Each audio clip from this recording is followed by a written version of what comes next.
Hey guys, Cousin Carl here. Jonathan Major's trial has been sent to the jury for deliberation. Now, as most of my followers know, I was falsely accused of DV. And one of the craziest things or decisions I had to make was whether to testify in court. Now, this is not legal advice. This is advice for anybody who has to take the stand and actually represent themselves.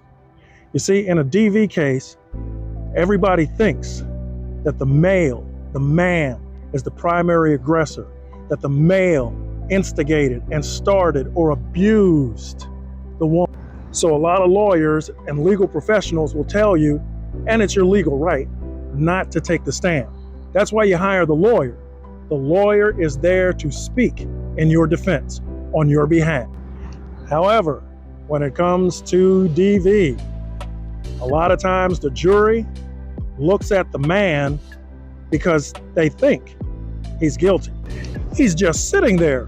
Why doesn't he want to talk? Why doesn't he say what actually happened? And that's literally what goes through a lot of jurors' minds. But as I say, it's a judgment call, because when you testify, you open yourself up to cross-examination. When you take the stand, you will be presenting your testimony and your side, and the prosecution who is charging you will then have the opportunity to cross-examine your testimony. You may recall Johnny Depp, he took the stand also in his defense. And compared to Amber Heard's testimony, Johnny seemed much more credible. But Johnny's case was a civil trial. My case, much like Jonathan Major's, was a criminal trial. The crazy thing about my trial was the charging document. This was the only evidence that was used in my trial.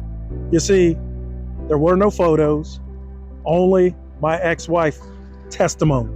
That's right, just her written statement.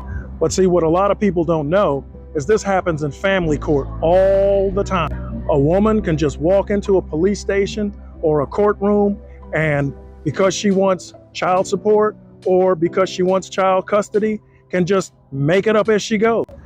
Get a protective order, and voila, you as a man could be arrested for DV. Guys, it's way too easy for a woman to make false allegations and hem you up and have you in the legal system. Actually, Jonathan Majors is a hero.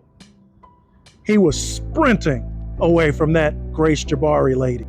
This goes into what he was saying about Coretta Scott King and Michelle Obama. He was telling this woman, you're running around partying, coming home drunk, and you're not representing me as a man.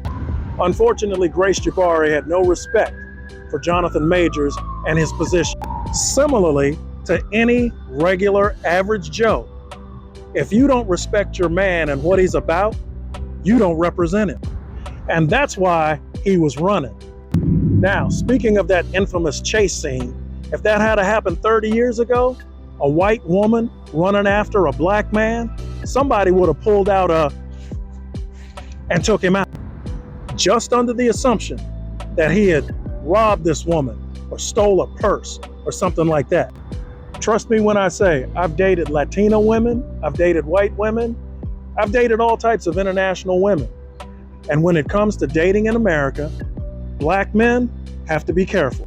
We have to be careful just breathing. Shopping while black, banking while black, driving while black, you name it, we gotta be careful.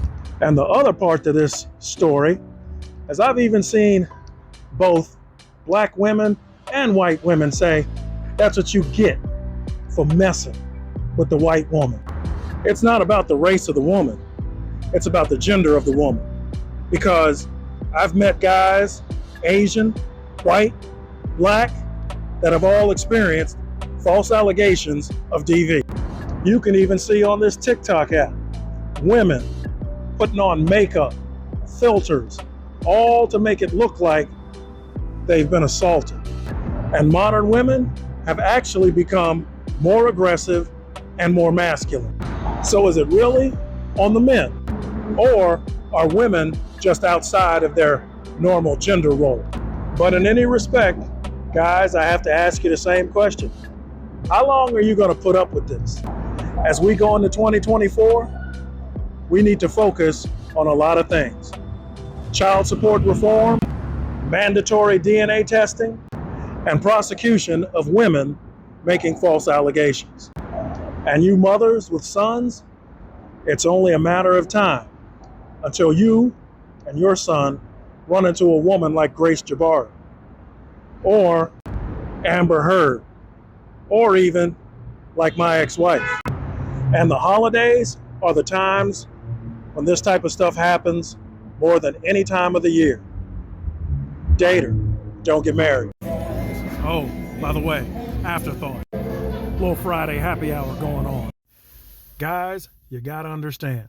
Trevor Bauer, Michael Irvin, Johnny Depp, Jonathan Majors, and next will be you. The laws have changed.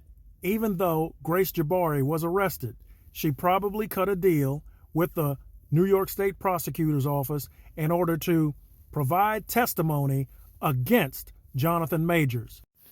And we saw what happened. A cut behind the ear, a finger that was supposedly broken, marks or scratches around the throat area.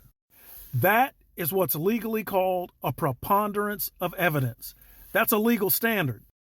But this case should not have gone to trial because of the evidence presented by Jonathan Majors' attorney, Priya Chaudhry. This man, Jonathan Majors, was literally running from Grace Jabari. And that evidence is called clear and convincing, as well as the fact that Jonathan Majors stayed in a hotel room and Grace Jabari was partying on Jonathan Majors' money, and he had no idea where she was for at least 12 hours. And that's why that case should never have gone to trial. Sure, Grace Jabari may have been injured, but she doesn't even know how she got the injuries. But she blamed Jonathan Majors. Guys, the wrong woman will cost you your freedom and much more. That's why you date her and don't get married.